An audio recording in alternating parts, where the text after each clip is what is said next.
आज के वीडियो में लैमार्कवाद की संपूर्ण जानकारी आपको चित्र और उदाहरण सहित समझाएंगे। तो चलिए शुरू करते हैं। फ्रांस के प्रसिद्ध प्रकृति वैज्ञानिक जीन बैप्टिस्ट डी लैमार्क ने सन 1809 में प्रकाशित अपनी पुस्तक फिलॉसफिक जूलॉजिक में विकास के सिद्धांत को प्रस्तुत किया। मतलब आपको बता दें कि जो ये लैमार्क थे, इनका पूरा नाम जीन बैप्टिस्ट डी लैमार्क था। इनका पूरा नाम क्या है? कभी कभी पूरा नाम पूछ लेते हैं ऑप्शनल क्वेश्चन में। तो लैमार्क का पूरा नाम जीन बैप्टिस्ट डी लैमार्क था और ये फ्रांस के जीव वैज्ञानिक थे। फ्रांस के जीव वैज्ञानिक इन्होंने सन 1809 में अपनी पुस्तक, यानी कि इनकी पुस्तक कौन सी थी? फिलॉसफिक जूलॉजिक। पूछ लिया जाता है कि लैमार्क की पुस्तक कौन सी है या फिलॉसफिक जूलॉजिक नामक पुस्तक किसकी है, तो फिलॉसफिक जूलॉजिक इनकी पुस्तक थी।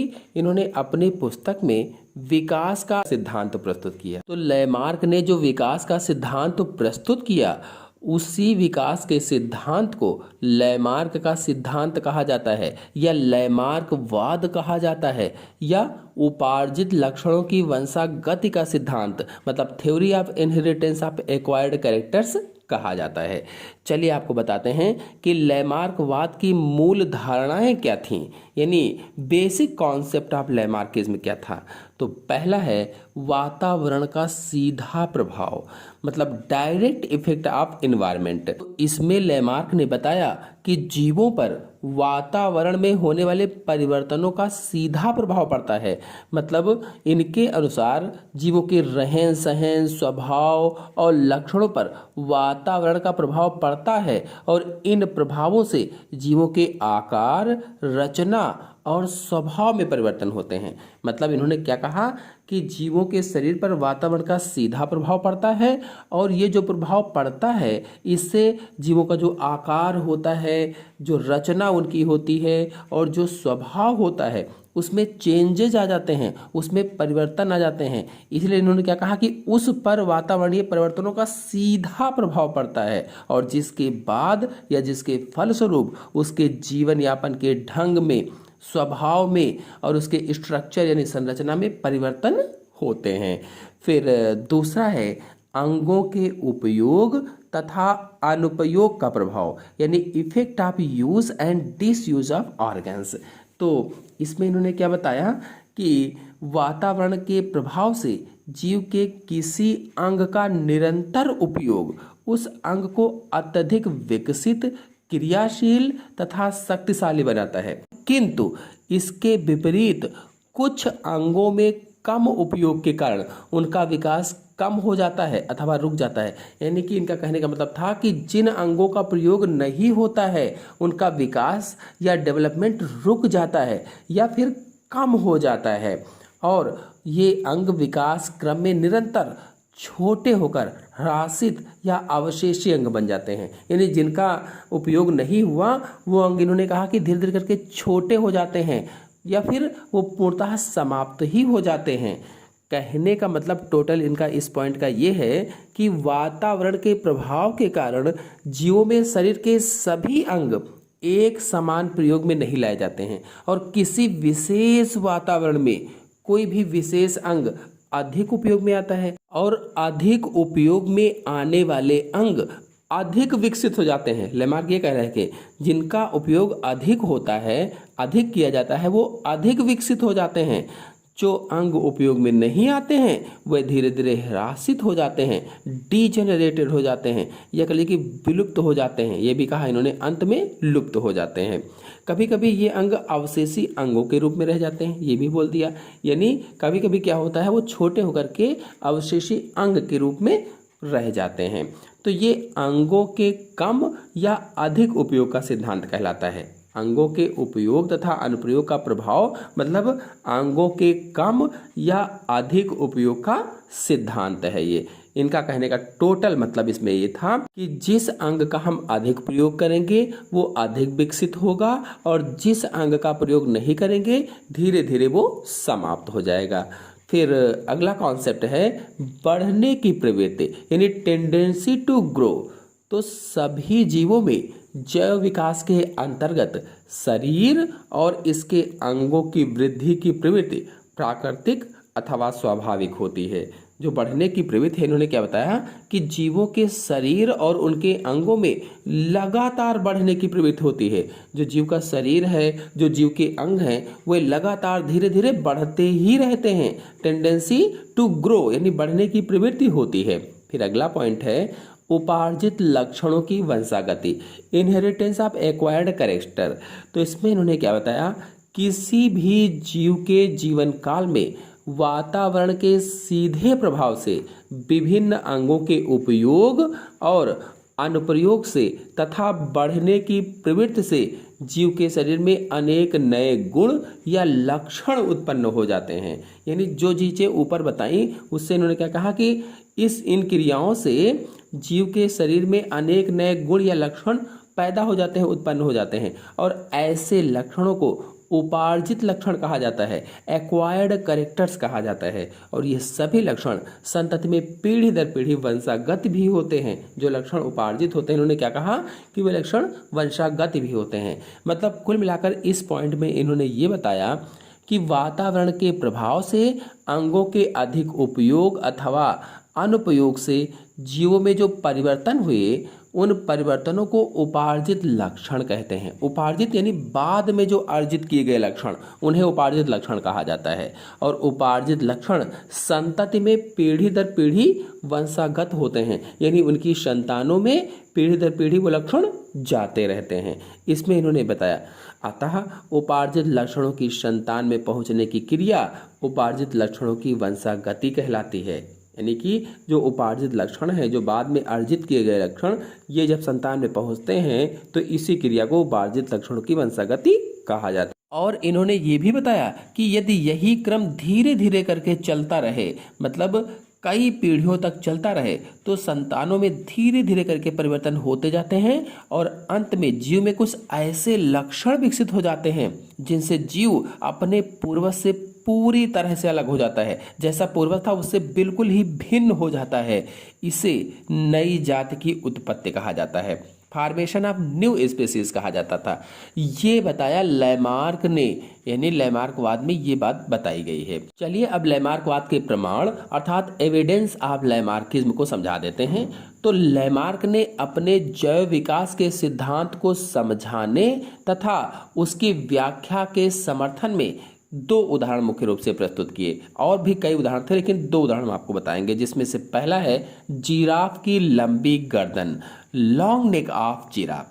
तो जिराफ के पूर्वज प्रारंभिक काल में छोटे कद व छोटी गर्दन वाले होते थे। लैमार्क ने क्या बताया कि जो जिराफ के पूर्वज थे वो शुरुआत में प्रारंभिक काल में छोटे कद और छोटी गर्दन वाले होते थे और इनकी अगली टांगें व गर्दन सामान्य आकार के होते थे। जैसे अब होते हैं अगली टांगें बड़ी बड़ी सी, गर्दन लंबी सी, वैसे इन्होंने बताया कि नहीं होते थे। अगली टांगें और गर्दन सामान्य आकार के होते थे और ये हरे भरे घास के मैदानों में वास करते थे। जो हरे भरे घास के मैदान में रहते थे या वास करते थे, अतः इन्हें पर्याप्त मात्रा में हरी घास आदि खाद्य पदार्थ सफलता से उपलब्ध होते थे। जब नीचे ही रहते थे और नीचे ही घास फूस थी, खाने की चीज़ें थीं, तो पर्याप्त रूप से इनको सारी चीज़ें मिल जाती थी। और फिर कहा कि कालांतर में इन प्रदेशों की जलवायु में व्यापक परिवर्तन हुए, यानी धीरे धीरे करके जहाँ पर घास वास थी वहाँ की जलवायु में अनेक व्यापक परिवर्तन हो गए, बहुत सारे परिवर्तन हो गए, जिससे शुष्कता क्रमशः बढ़ने लगी, सूखापन बढ़ने लगा और सूखापन बढ़ने से मैदानों की जो घास थी, जो हरियाली थी, वो सूखने लगी और धीरे धीरे रेगिस्तानों या मरुस्थलों का बनना प्रारंभ हो गया। जब वो सूखने लगी तो धीरे धीरे रेगिस्तान बन गए, मरुस्थल बन गए। परिणाम स्वरूप जो पेड़ पौधे थे ऊंचे ऊंचे होने लगे, जो पेड़ पौधे थे धीरे धीरे करके ऊंचे होने लगे, लैमार्क ने बताया। अतः ऐसी परिस्थितियों में जिराफ के पूर्वज के वंशजों को आहार प्राप्त करने में कठिनाई होने लगी। चूंकि उनकी गर्दन छोटी थी और पेड़ हो गए बड़े बड़े से, तो उनको भोजन प्राप्त नहीं हो पा रहा था, कठिनाई हो रही थी और अपना पेट भरने के लिए इन्हें ऊंचे ऊंचे पेड़ पौधों पर निर्भर होना पड़ता था। चूंकि ऊंचे पेड़ थे तो पेट भरने के लिए गर्दन को उचका कर, लंबा करके, पैरों को उचका करके पेड़ों पर निर्भर रहना पड़ता था। और इतनी अधिक ऊंचाई के लिए इन्हें बार बार इन्होंने क्या कहा कि गर्दन, सीना तथा अगली टांगों को ऊंचा उठाना होता था या उचकाना पड़ता था। और काफी समय तक इस प्रकार व्यायाम करते रहने के कारण इन अंगों का अत्यधिक उपयोग होता रहा। परिणाम स्वरूप इनकी गर्दन तथा अगली टांगें क्रमशः अधिक लंबी होती गईं। यानी ऐसा करने से, चूंकि ये बार बार टांगों को उचका रहे थे, गर्दन को उठा रहे थे, तो इन्होंने कहा कि धीरे धीरे करके इनकी गर्दन और अगली टांगें धीरे धीरे करके लंबी होती गईं। और ये नए लक्षण पीढ़ी दर पीढ़ी वंशागत होकर स्थायी रूप से धारण करते गए और धीरे धीरे करके नए लक्षण विकसित होते गए, स्थायी रूप से बनते गए। आधुनिक जिराफ अफ्रीका के रेगिस्तानों में पाया जाता है और ऊंचे ऊंचे पेड़ पौधों से अपना भोजन ग्रहण करता है। कुल मिलाकर के जिराफ की लंबी गर्दन के उदाहरण में इन्होंने बताया कि पहले क्या था कि नीचे हरी हरी घास होती थी और उसमें जिराफ जो थे वो सामान्य गर्दन वाले और सामान्य टांगों वाले थे।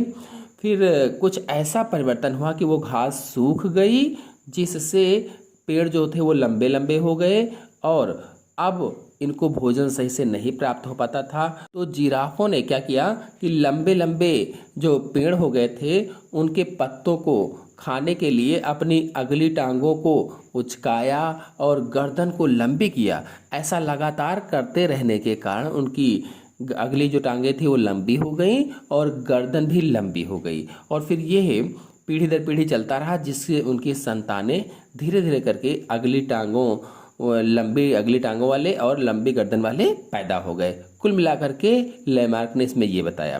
फिर दूसरा उदाहरण था सांप की टांगों का विलुप्त होना। तो लैमार्क ने अंगों के अनुपयोग के प्रभावों को सर्पों का उदाहरण देकर बताया। अंगों के अनुपयोग को, यानी जिस अंग का उपयोग होता है वो अधिक विकसित हो जाते हैं और जिस अंग का उपयोग नहीं होता है वो धीरे धीरे करके विलुप्त हो जाते हैं। इस चीज़ को इन्होंने सर्प की टांगों पर बताया, यानी सर्पों पर बताया। तो सर्पों का लंबा या पतला शरीर और पादों का अभाव इन्होंने कहा कि वातावरण के प्रभाव के कारण है। तो लैमार्क का विश्वास था कि सर्पों के पूर्वजों को घनी झाड़ियों तथा बिलों में घुसने व निकलने के लिए चौड़ा पादयुक्त शरीर असुविधाजनक होता था। जब असुविधाजनक होता था तो इनके पूर्वजों ने जो पैर थे, पाद थे, उनका उपयोग छोड़ दिया, रेंगने की आदत छोड़ दी।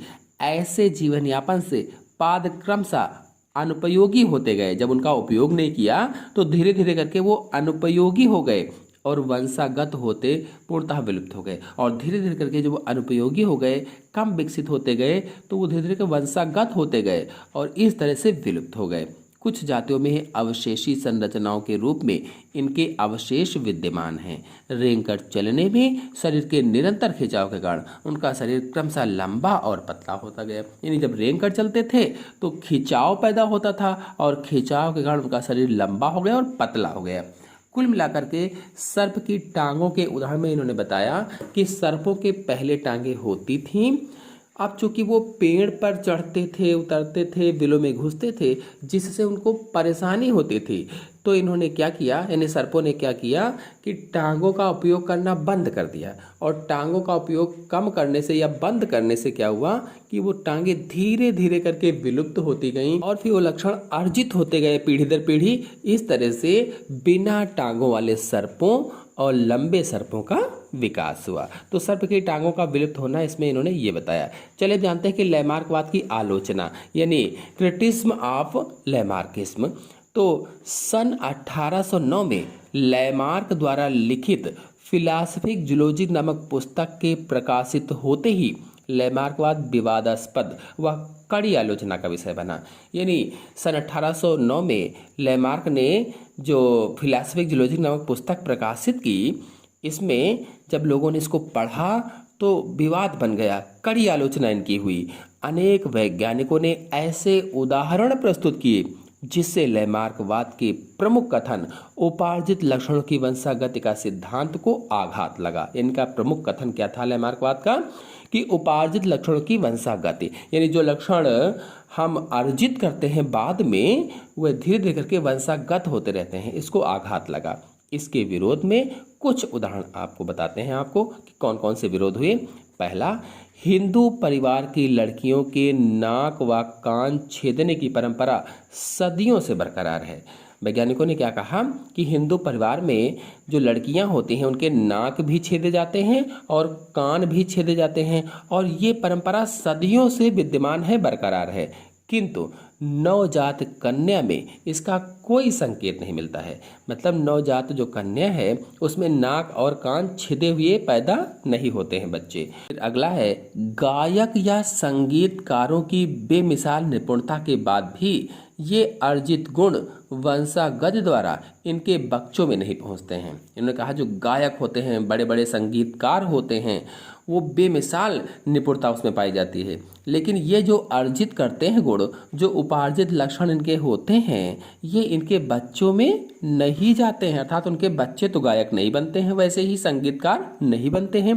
कहने का मतलब ये था कि इनके बच्चे इन गुणों से लाभान्वित होकर स्वतः कलाकार नहीं बन पाते हैं। फिर अगला उदाहरण इन्होंने दिया कि अंधे माता पिता की संतानें अंधी नहीं होती हैं, यानी अगर माता पिता अंधे हैं तो उनकी संतान अंधी नहीं होती है। फिर अगला है, पहलवान के बच्चों में जन्मजात पहलवानी के गुणों का अभाव होता है। अगर कोई पहलवान है तो उसके बच्चे पहलवान तो नहीं बन जाते हैं।